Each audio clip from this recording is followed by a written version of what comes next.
So welcome to Vegas Circle with Paki and Chris, and today joining the circle, we're excited to sit down with this power couple who are the owners of Artisanal Foods, Your Panadas food truck, and Ghost Unit Kitchen. We got Chef Jon and Jinelle Batista. So welcome to the show. Welcome.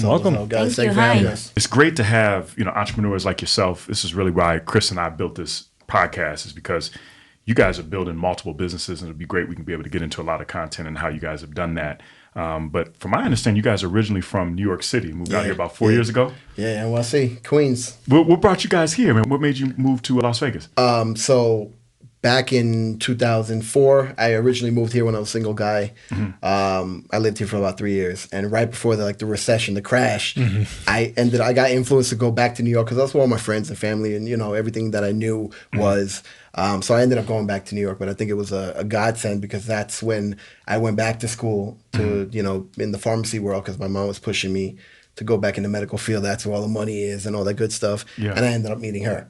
Okay. So I felt like it was part of the plan. I just didn't see it at that time, So, I was a student, and then I became a teacher, and then she was my boss.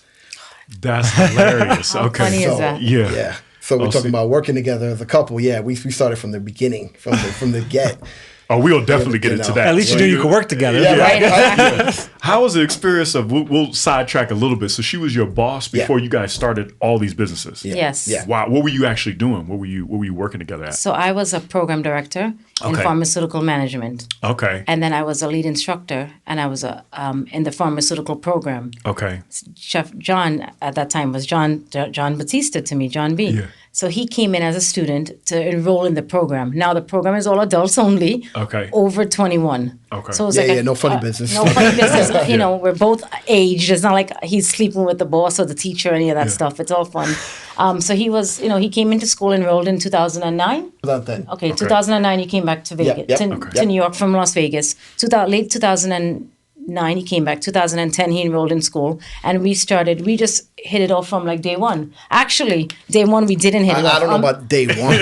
Maybe day two, because day one. This is counselor. This is marriage counselor. You have to wear scrubs in the pharmaceutical field. You have to be in hunter green scrubs. That was the color, and white sneakers. Because if anything falls on your feet, any discharges, anything that medicine that we're playing with or experimenting with falls on your feet, you can identify it in white sneakers. Being a New Yorker, he wanted to wear Timbs with his scrubs. Now let me explain myself. So it was 30 degrees outside, snowing. When you first walk in, my thought process is I'm going to wear my Timbs to school, and then I'll switch up in school so I don't fall and slip. But at that time, Miss M over here was like, who is this guy? Who do he think he is? And because you got to be in uniform. Yeah. It's part of the school. It's a program thing. Yeah, it was a funny first interaction. I know you're a true New Yorker. We wear Timberlands. That's your scrubs. That's hilarious, man. One thing we got to say, man, which is beautiful about this couple, they've got their 3 children in the studio right now, which is great. They bring them to all the business meetings that they do, and it's great to be able to see what you guys are doing so they can really learn from that, which is awesome. Talk to our listeners about Artisanal Foods. So from my understanding, 1998 is when the grocery store opened up. How did you guys get the opportunity to buy the grocery store? When we first moved to Las Vegas, let's talk about Your Panadas first. Okay. Your Panadas opened up for us 4 years ago in Las Vegas. Okay. It's our first Empanada food truck. Okay. And then after 3 years of having that, COVID hit. When COVID hit, luckily, because of our food truck, we kept on catering. We kept on pushing and grinding and doing as much as we can. We found like random spots that was, empty lots, things like that. Sure. And since we were considered essential, people got to eat. And this is almost a reason for them to come out of the house real quick, get some food, and come back. Right. Makes sense, so we were doing that. During that time, we got a Facebook post from another chef that we didn't know that worked on the strip. And he said, listen, there's people in need right now. And we have all the food brokers that have all this food in the warehouse, and it's going to die. Because nobody's buying it. The casinos are closed down, everything. So what can we do with it? Any food trucks can take it and maybe use it on their truck. I said, for free? Just for free. Yeah. The only catch was you got to take 100 cases of whatever it is. So even if it's water, there's 100 cases, pallets. Where are you going to store that? Carrots, meat, everything. What I was thinking was, let's give it away. Why are we hoarding it for ourselves? Let's give it away. So we kind of did a joint deal where I was selling empanadas in that same lot on a Tuesday, and then on Wednesday we went and delivered food to everybody. We just put it on Facebook. And we donated, yeah. And, we didn't know what that was going to lead up to. That first day we fed I think over 300 people. Cars just lined up. And one of the very first people I remember to this day, he was in a Tesla and my man was crying. And of course you hear the chirping, all the volunteers, oh, look at this guy with a Rolex, and he was crying. So I rolled up to him and said, you all right, you need anything? He's like, I can't take any perishable foods because I live in my car. And he's like, people look at me and they go, oh, I have all this. He's like, my wife left me, my kids left me, I lost my job. And it was sad, it was touching. And he's like, I can't take anything perishable. So, that sat with me because it's like, you never know. You don't judge a book by its cover. Right. And there's a reason why now, sidetrack, I wear a beard and I dress like I don't, because everybody looks at you a certain way when you walk around. You don't know who I am, and nor do you need to know. It's like the character that I put forward, that's who you should judge me by. That's awesome. So same thing with this guy. We did that. That we did for 4 weeks. We got that group together again and we said, listen, all the food ran out, but we can do this again. We all have connections. So then we formed a nonprofit called Chef for Vegas. Oh, okay. And in a year's time from that day, it was March 2020, year later, we fed 367,000 families with no money down. 367,000? Yes. With no money down. Wow. We found, I basically was connecting dots.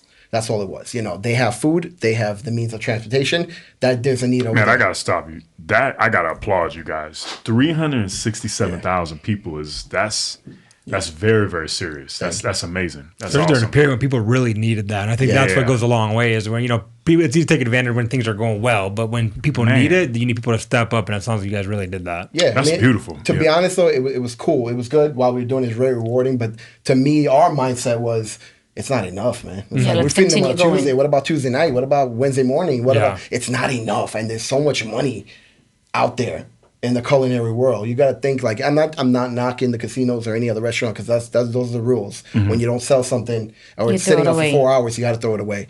But because of all soon people get sick, all the stuff. Yeah. But there's a lot of things that we could do to save some of that food, to recycle some of that food into different things, and that's what we kind of did. With Chefs for Vegas, and then now that became, we disassembled because that was, we had a purpose. It was a year-long purpose. We did that, and now we have started the Batista Foundation, which we're going to roll out next year, full out, concentrating on, food insecurities. Man, that's awesome, man.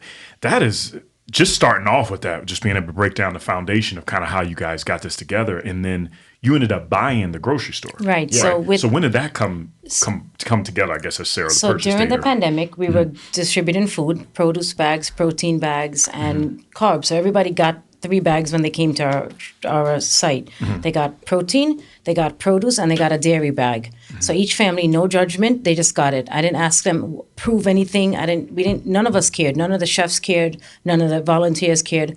I mean, people will always chirp back and forth, but that wasn't why we were there. We were there to help people no matter what your background is. I don't care if you're a doctor or you're a lawyer or you're a regular person, because to me, we all bleed red, Y'all get it. With that being said, during one of the distributions, I happened to meet one of the counselors in North Las Vegas, and he proposed to me that he may have a contract come up for catering. So I said, well, keep in touch with me, and we started talking July.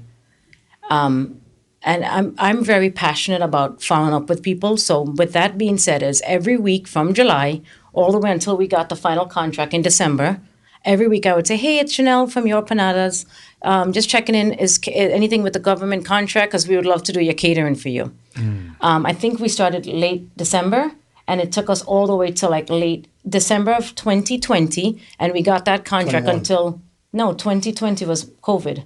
Okay. Yeah. And it went all the way to April of 21. It's about a year, literally 11 months. So we did that. We did that private catering under Ghost Unit Kitchen, and we saved up as much money as we can. And what we were doing is every week we were delivering meals to 400 people. I want to say, because it was individual people. It was 4,200 meals delivered to 400 people. And the 400 people comprised of homeless, seniors and veterans. Right. Wow. So that was the government contract that he got. And he they said, I have us. all this money, and I have to use it, but I don't have a catering company to execute this. And a lot of the catering companies in town were either shut down or they were focused on just trying to make the for-profit, because that's what they are. Yeah. So we created Ghost Unit Kitchen. myself and one of the chefs that, we did the Chef for Vegas, Chef Jordan Dudwood. I got to shout him out because he's excellent. I seen he did a lot of stuff with you guys. Right? Yeah. He's like our partner with some He's from the East Coast also? Yes, he's from Ohio. Okay. So definitely shout out to him. He's Robert Irvine's executive chef at the Tropicana. Excellent. And that's always very prestigious, and he worked very hard for that title. So he's a great guy and a great chef. So to have access to him was amazing because I wouldn't have if it wasn't for the pandemic. What I'm saying? We were working together, volunteering, and it took us a couple times to meet each other, but. That's that. So we created Ghost Unit Kitchen, and with that government contract, we got to give people jobs. We got to feed people in need, and then we also got to make a little bit of money to then grow something else. Because everything that we focus on has to be involving giving back. So whatever business we create has to be given back. So when we had that lump sum of money, we said, what business are we going to start? And we had a lot of things and have aspirations of opening up a restaurant and all that good stuff. And Jinelle one day said, you know what, this place, Artisanal Foods, is for sale. And I'm like, and my first reaction was like, I'm not interested in selling olive oil. Literally, he told me that. I cook. He's like, I'm a chef. I'm not going to sell olive oil. And I'm like, John, let's go see it. And then I'm like, when we walked into the grocery store. He's like, listen, I'm not going to sell olive oil. I'm a chef. I want to cook. I enjoy cooking. I enjoy eating. I enjoy bringing food to people. It's like my way of showing my love through food. And I said, let's just give it a chance. So, of course, I made an appointment, and I said, we're going here. Let's just get dressed, and we got there. It was more like getting in the car. Yeah, we're going. Sound like my wife, man. Yeah, so I'm like, we're going there. That's the right way to do it. So we got there, and then I'm like, when we got there, we took a tour of the building. And the grocery store was 15,000 square feet. We were trying to figure out the size. That's what we were talking about earlier. So 15,000 square feet. Think of a big Walmart or a big Costco or Sam's Club. That's how big it is. Oh, wow. That's big. We walked around the entire sales floor. Then we had a loading dock. We had 4 walk-ins, a walk-in freezer, and these are all like assets to me. I'm like, wow, this is like kitchen. Fridge, end-to-end fridges. Like it was immaculate. And then I said to him, I was like, we're walking around. Then they tell us they're like, we have a second floor. There's another floor, and it's just storage. That's all we kept it as, just storage. So it's not open to the public. Our kids go and they ride like their hoverboards upstairs. I mean, it's all storage, and like we made it real family-friendly up there for us. And then downstairs, we kept the grocery store. So with the grocery store, the reason I said to John, I was like, listen, I would like to purchase this purchase this business because one, we can run our Your Panadas food truck out of it. We can keep the grocery store artisanal food, and we could do Ghost Unit Kitchen catering out of the same building. So 15,000 square feet, and that's what we've been doing since. Yeah, when she first presented it to me, my reaction was, very hesitant. But then when I saw the potential, when she put it like that, where it's like, hey, we can run the multiple businesses under this umbrella because all of this stuff artisanal, a lot of the times people think that it's high end and really expensive, out of my reach, unattainable. Right. But artisanal really means handcrafted by artists, that people really know, that professionals that really know what they're doing. That could be grandma in the kitchen. That doesn't necessarily have to be something. When you look at all these big names and you look at like Chef Boyardee and stuff, that all started from a family. Right. And that's what artisanal really is. So I'm like, when she put it that way, I'm like, well, all our empanadas that we do are never frozen. They're not machine made. They're all hand forked. I think last year we were over 300,000 empanadas handmade. I'm so disappointed. I haven't tried you guys. Listen, he hand forks every single empanada. Every single empanada. And like we don't have a machine. A lot of the recipes are my grandfather's recipes that I now took and maybe adjusted here and there, but they're his recipes. That's and I started cooking because of my grandfather, so it was kind of like I pay homage to him. We have a mural in the store that we got done, and it depicts all the people behind the food because, again, I want people to understand the artisanal name. We have a female chef there, in the middle, and I did that on purpose because a lot of people, when they look at a chef, they think I'm a male, because it's male dominated. But there's a lot of great female chefs out there doing great things. So I wanted you do that. One of the people up there is my grandfather on his fishing boat, because that's where it all started. That there's a sushi maker there, and there's a lot of different things. A guy in a cornfield, a guy cutting grapes down. It's like every high-end item that we have comes from somewhere in some family. So you want to represent meaning. that. There's a meaning behind it. You know what I'm saying? When you put purpose into what you're eating or what you're buying or whatever, you're starting a movement. And that's kind of what we're trying to do with the store. From my perspective, owning a food truck and then trying to move into a huge space like that would seem intimidating. Did you going into that space and taking on that task of a 15,000 square foot space in an industry that you maybe weren't familiar with, was it hard to kind of transition into that and develop it, or was it natural? Like your business acumen kind of transferred over? I mean, was I ever scared about it? No, because I come from New York, from the concrete jungle, and everything is scary when you're growing up.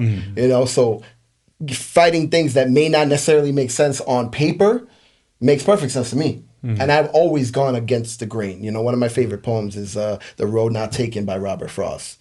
And the gist behind that is the beautiful yellow brick road that everybody takes. That's the path. But I'm the guy that goes on the road with the weeds on it and stuff like that, because I want to create something new and do something. Why aren't people going that way? So when I saw that aspect of it, I never thought to myself, and I think I speak for my wife when I say that, I don't think we ever stopped and say, oh, this is scary. Oh, we don't know anything about grocery stores. I know about food and I know about business.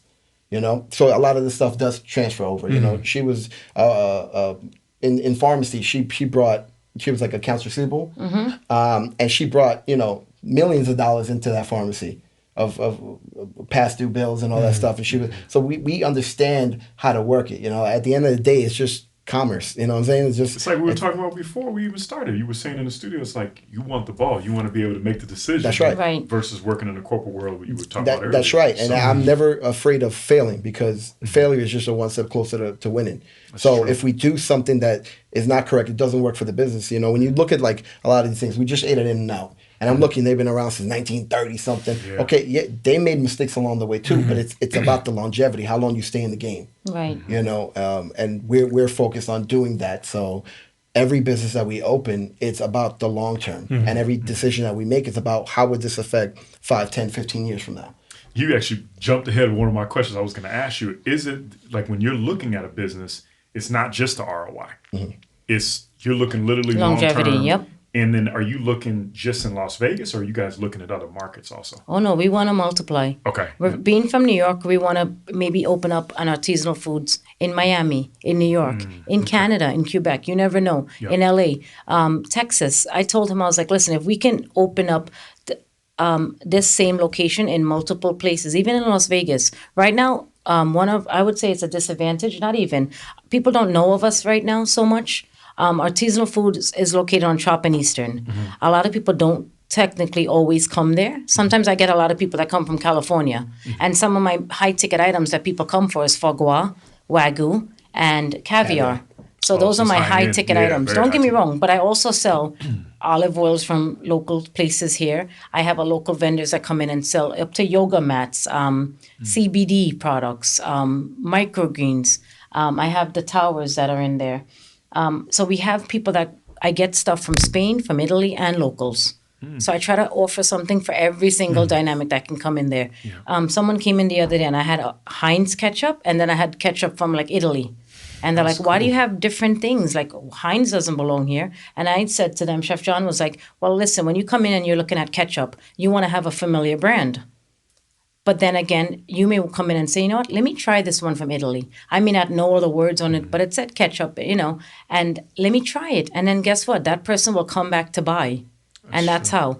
I told Jon when we first started this, it's not about making money for me. It's about the longevity. Like, we want to make a name for ourselves in the community. We're very loyal. And even if we fail or we do good or we do bad, it's learning from our mistakes and growing as a couple. And to piggyback on that, it's not just, it's not just about the ROI. It's not only about the bottom line. Obviously, you got to keep the lights on. Yeah. That's for sure. Obviously, you got to keep the lights on. You got to support the family. You got to do all that. Great. But when I sat down and really thought about the business plan for Artisanal Foods, I thought about it as it has to be a platform for other people to thrive. Right. So we've been focusing since day one about how do we promote other businesses. So we had a potential investor come in and he was like, well, you don't have a concept here. I don't understand your concept. I'm like, just because you don't understand it doesn't mean there isn't one there. Why do you have Heinz ketchup and then you have one from Italy? Well, guess what?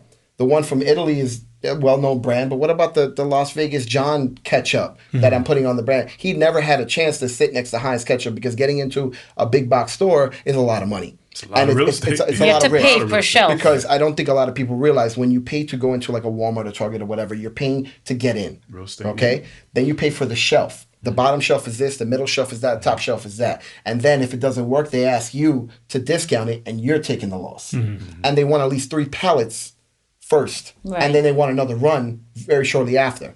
So if you can't sustain that model, you will fail, even if your product is amazing.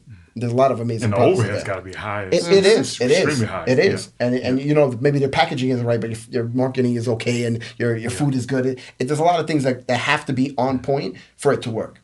With Artisanal Foods, we offer you shelf space for a very, very minimum price point. Again, just to keep the lights on.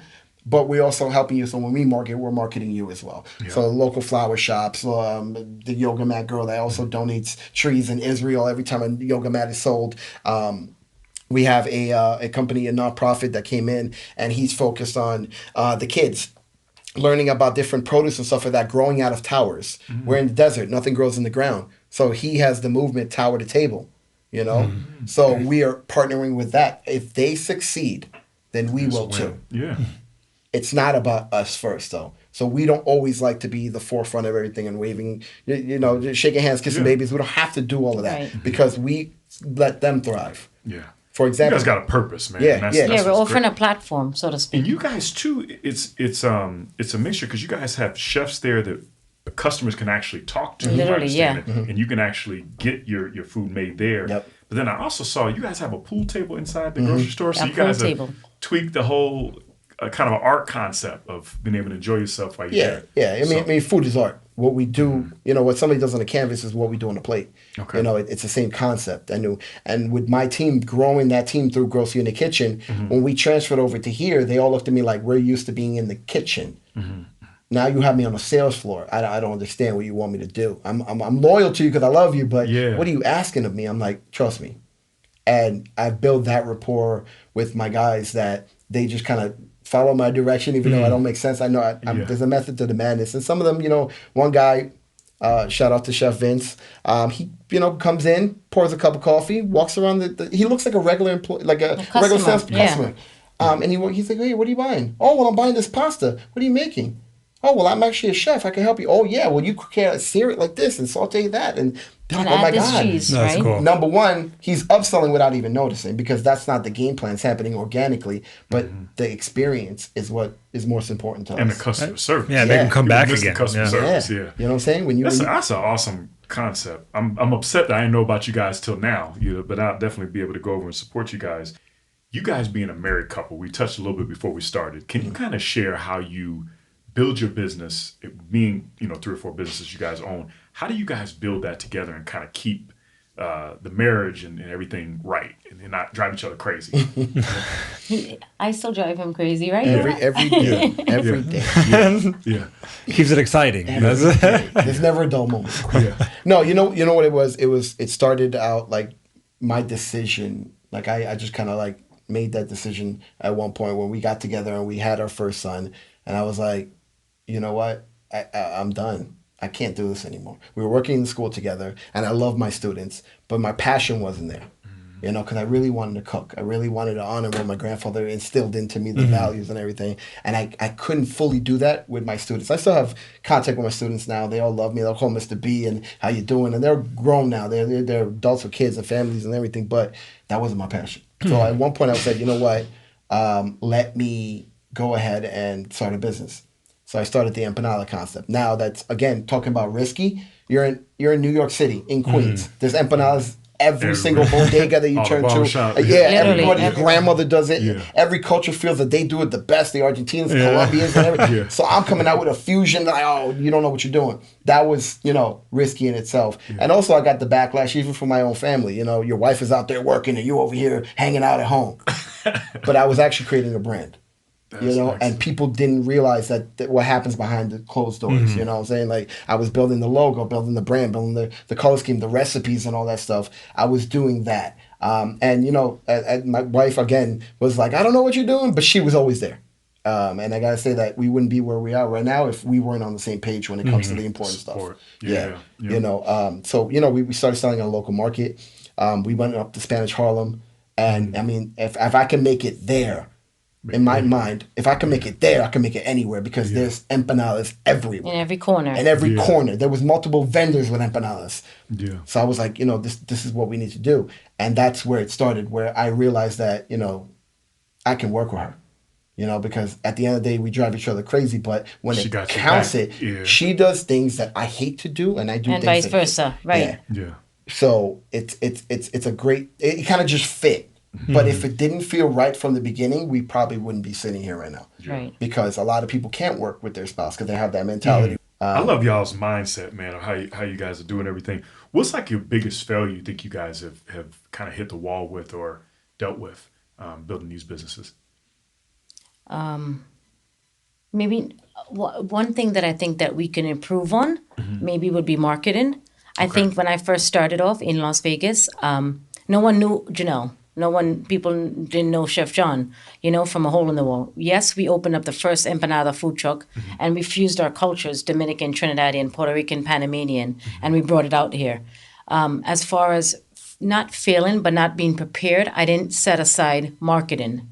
So if I had known in the beginning, man, I should set aside a certain amount to market myself, to be on commercials, billboards, everything. Moving forward now, to get on a billboard is like, what, $5,000? The news people come to us and they're like, you can get onto this, but it's $5,000. And what she's trying to say is not just for the business, but marketing overall, herself. Yeah. Because building your own brand. Right. Because we are a brand. And again, this is the mentality that people get into when they would do the 9 to 5. Janelle was a 9 to 5 person and very good at it. But she didn't realize that she's the reason that people are paying their bills on time and doing this and coming to work happy. She was that glue. I knew when I talked to you on the phone. The first time I talked to you on the phone, I was like, oh, these guys get it. You know what I mean? So that's awesome. She had to realize herself that it's not just Chef Jon and Jinelle helping in the background. No, Jinelle does things that she shines in and I do things that I shine in. And that when we get together, you got 2 all-stars, not just a bench player and a starter. That's what I think, she was, her mindset. But again, you live and you learn. And now she knows that she's the brand. And there's times where I take a step way back and I let her shine. She would never be in this room with you guys right now. Never. He calls me Las Vegas Jinelle versus New York Jinelle. Because New York Jinelle was professional. Not that I'm not now. But 9 to 5 in pharmaceuticals and well dressed, and I'm like, wait. When I come here, I'm like, wait. I'm still to this day, 4 years later, working the food truck, and I refuse to give it up. It's not like I'm the cashier. I just love to talk to people. I want you to have an experience when you come onto my truck. I want you to, some of the flavors that he makes the menu, the meals, all that stuff, and then I sell it. So. When people come, they're like, I don't know what an empanada is. My grandmother, like he says, there's Colombian, Argentinian. People say, well, we make the best empanadas. I'm like, listen, let me teach you. All it is a white flour dough with filling inside. Our concept is Your Panadas, meaning whatever you want inside, we will bring it to you. Some people like hot Cheetos mac and cheese. We have New York cheesecake that we import from New York. Oh, okay. We have buffalo mac and cheese. Man. Yeah, that sounds fantastic. Barbecue chicken we bring. Curry chicken from Trinidad. Like I literally make my own curry. Powder from Trinidad. Okay. Right. We also have a famous dish in Trinidad. It's called doubles. I wish I would have brought some, man. Yeah, we'll come back. Next time I got you guys. That sounds excellent. One of the main dishes in Trinidad is doubles. It's a dough, it's a roti, and then they got the curry chickpeas on top, and then they top it and do all that. We put that inside the empanada, and we call it the China Empanada. Okay. A lot of people, this is what I love, is when you get tourists from like Trinidad or New York, they're like, oh man, my grandmother makes the best curry. You guys don't know what you're talking about. Just try it. I'll give it to you for free. Yeah. And don't underestimate the name. He says it's called the China Empanada. He has real names for all his empanadas. Yeah. The China Empanada is really called Winner Winner China Dinner. That's what it's called. He does his thing, and like he has the New Yorker, which is just beef and chorizo. That's it. No fillers, nothing. It's just 5 ounces of beef and chorizo mixed, nothing else. We have the Latina, which is like a sofrito-based chicken, which means tomato-based. Then he has the Latino, which is like a rice and peas inside of an empanada. Okay. So he made different things, With your chef background, being able to pull all this family. He's very creative. Yeah, so he does. It's funny, you get that customer interaction. I had a guy with his wife come over. He's like, I want 2 Latinas. Yes. And I heard her, she's like, sure you do. And she was like upset, like, I'm sure you do. But it's funny because you get that conversation. It's not just, give me a hot dog, go away. Yeah. There's love behind it. There's interaction. And that's why I got into cooking and she got into all these, she fell fell into these businesses because it's just the interaction. And it came natural. One of my favorite things is talking about food. He laughs all the time because that's all we like. Literally every time Paki's been everywhere in Vegas. That's our favorite thing to do is we take our kids and we'll try new restaurants. That's the fun of it, yeah. And it when you're doing that, and then also we like to go international and just travel just because you get those experiences, to be able to do that. So this is amazing. I love what you got. I can talk to you guys all day. Let me ask this just to kind of transition. We always ask about business advice. Can you bless our listeners just with a nugget of maybe they have a concept like we were talking about before, maybe they're working in the corporate world or whatever that is, they don't have the capital yet. What would you tell them if they're wanting to build their business or they're dealing with some adversity? What would you share with them that could help them? I mean, my advice would be Nike said it best, just do it. Okay. I mean, a lot of times people say, I don't have the money. It's not the right time. I'm waiting for my wife to get out of school. I'm waiting for the kids to get old. There's never a right time. There's never a right. You just got to go. And the best teacher is not YouTube University. It's about doing it. Because when you do it and you fail, you go, okay, that's not the right way to do it. Let me pick up and keep going. Yeah. A lot of the two reasons why people fail in any business is because they don't see the longevity. You give up on Monday and on Tuesday, that big deal was waiting for you. But you stopped. If you stop, Steve Harvey said it. If you stop, you guarantee that you fail. You have to keep going. It's about longevity, especially in a city like Las Vegas, when you see things that have been around for, you don't see many companies around for very, very long, decades. And when you do, people support it. Like Freed's Bakery. Everybody loves it. You know why? Because they've been around for so long. They never give up. I'm sure they had times where they were like, we're going to go bankrupt. But you don't give up. You find a way and you keep pushing. That's getting it started and keeping pushing is the two main things. I'm glad you're saying that. I was just listening. I was up last night till like 2:30 in the morning listening to Inky Johnson, if you know who he is. He was talking about that. He was saying, like, you're not granted tomorrow. Like, all of us, we leave right now. We kiss our kids or whatever it is, and we think everything's good, but it's a blessing to even drive back home. You know what I mean? And I was literally thinking about that. So you brought that to my mind. Just transitioning a little bit. Where are you guys eating at? We always ask our guests favorite restaurant in Las Vegas. And I'm very curious what you guys. That's a tough. So one of our arguments, let me tell you guys something. I'm going to tell you guys the truth. Being from New York, I like, how do I say this nicely? Being married to a chef, someone that can cook, I have a different palate. And then when we go out, to me, it's not always about the food taste. It's about customer service. I like customer service. I feel as if when you go out, you're paying for a meal. You're paying for the ambiance. You're paying for the service. So even if the food is good or bad, I want to have superb service. So when I go there and like the hostess is like rolling their eyes or just on their phone or not paying attention or not ready to seat me. Meanwhile, I have 3 kids that are always hungry and they're always with us. So I'm like, listen, it's about like, something has to taste good or the X's and O's got to line up. So I will tell him, he tells me, let's go out to eat this place blank. And I will tell him, fine, let's try it. When we go out to eat, if the food doesn't come out at temp or it doesn't taste good, I tell him, I'm like, listen, you cook everything much better anyways. So our argument, I'm like, listen, you want to go out to eat. I get you don't want to do the dishes and the cleanup and all that stuff. I will be the dishwasher. I'll clean. You cook and I'll clean. That's our argument, correct? And he can tell me, because when we go out to eat and things don't taste as good, I look at him. He just knows that I give him that look. And now my kids will tell you, like, who makes the better blank? If you were to go pull one of them in right now and say, who makes the best tacos or who makes the best steak? Who they gonna say? They will tell you, literally. They will say, "Daddy." They call it Daddy's Taco Bell. Literally. Or like we do Taco Tuesdays, right? So Taco Bell is known for like the slushies. My kids will tell me, "Mom, why don't you go get the slushies and let Dad make the tacos at home?" Literally. And I'm like, that's what we do. And being on the food truck or the grocery store, we don't really go to restaurants. Am I right? Sometimes we'll go out like this.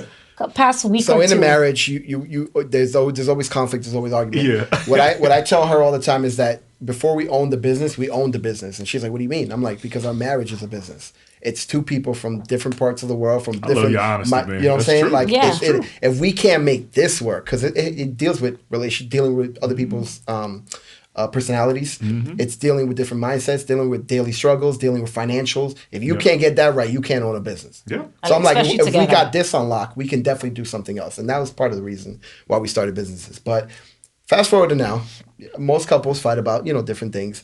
We don't fight about the good stuff. We don't fight about money, infidelity, none of that stuff.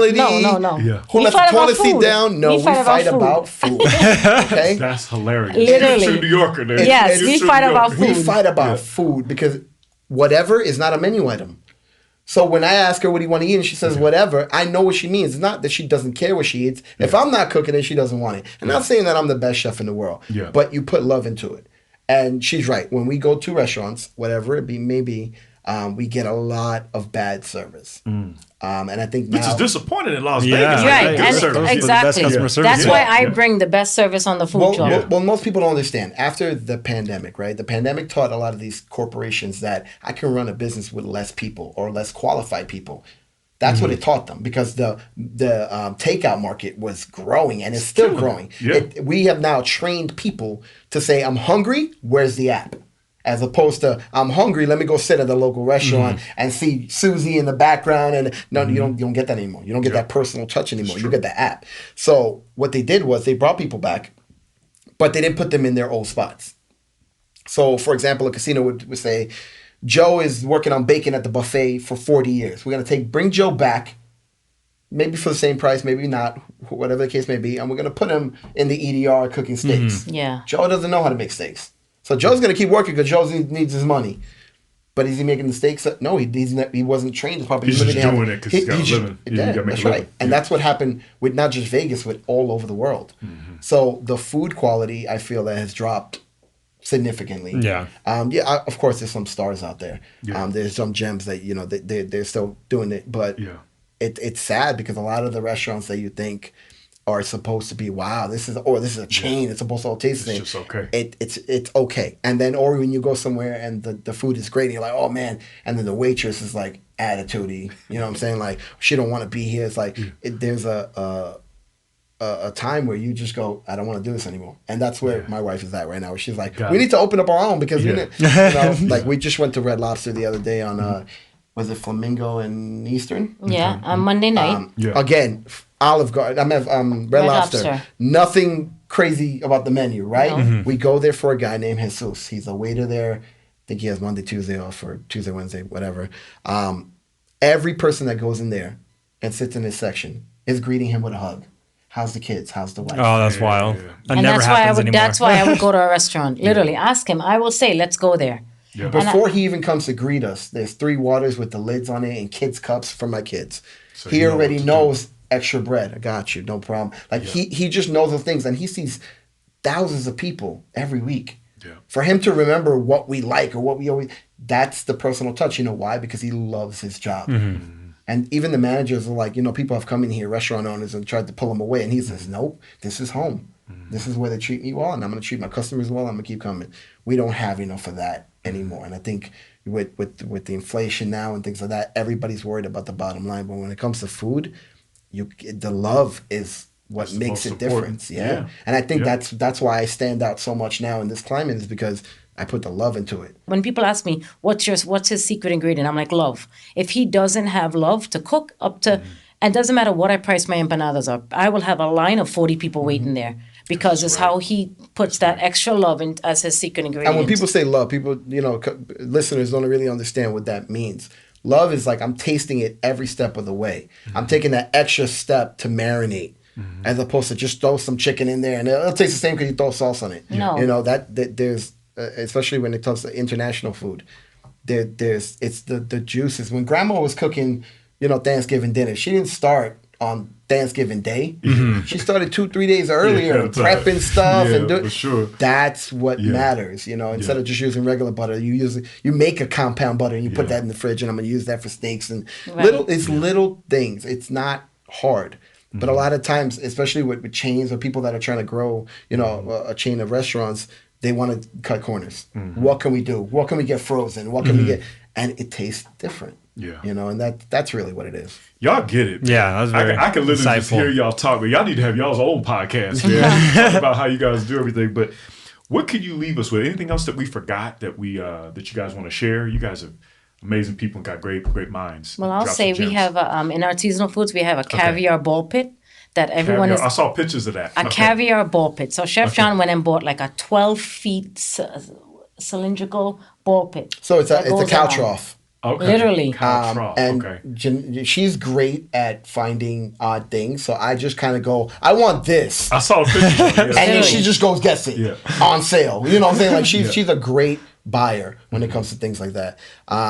So yeah, I got a couch off. I put black balls into little ball pit balls. To mimic caviar. Yeah, I saw it. It's like a social media picture that people And then use. our hashtag is like black AF. No, it's black balls and artisanal. Yeah, AF.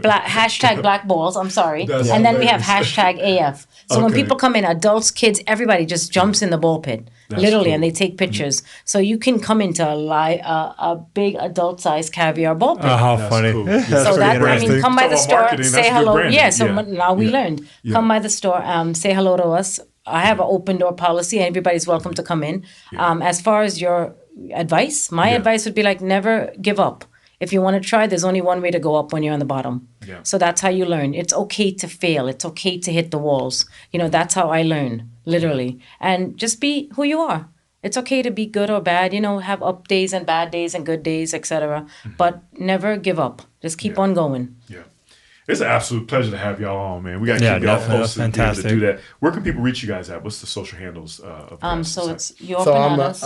It's Your Panadas. Ghost Unit Kitchen. Okay. And at Artisanal Foods. And then our personal ones is The Real Chef Jon. Okay. And I'm Jinelle Batista. Awesome. Well, absolute pleasure, guys. You guys are amazing. So I appreciate you guys. Definitely support them. You can check us out at thevegascircle.com. So thank you guys. Awesome. Thank you much. Appreciate it. Thank you, guys. That was really good, you guys are amazing. Yeah.